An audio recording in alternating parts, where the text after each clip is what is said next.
পৌঁছে গেলাম কলকাতার বুকে। এক বিশাল ঝিল লুকিয়ে আছে বাইপাসের ধারে।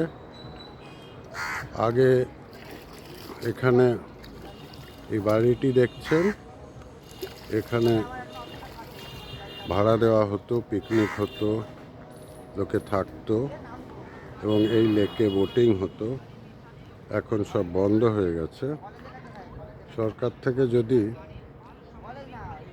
একটু সহযোগিতা করে তবে এটা কোনো প্রাইভেট অর্গানাইজেশনের হাতে দিতে পারে বোটিং করার জন্যে। আগে বোটিং হতো, হয় সরকার করুক, তা নাহলে কোনো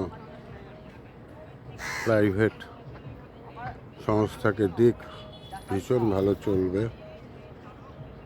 সরকারের এটাকে শুধু বিজ্ঞাপনের প্রয়োজন সরকারের পক্ষ থেকে। যেমন বেলেঘাটা ঝিল, লেক, ঢাকুরিয়া লেক, এগুলোয় বোটিংয়ের ব্যবস্থা নেই এবং এরকম অজস্র ঝিল কলকাতার বুকে বড় বড় রয়ে গেছে। এখানে করা উচিত সরকারের, ট্যুরিজমকে এগিয়ে নিয়ে যেতে।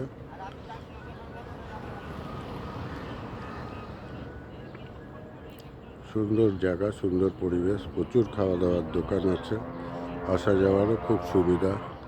বাইপাসে নামবেন, ফোর্টিতে নেমে 5 মিনিট হাঁটলেই এই ঝিল। চলুন।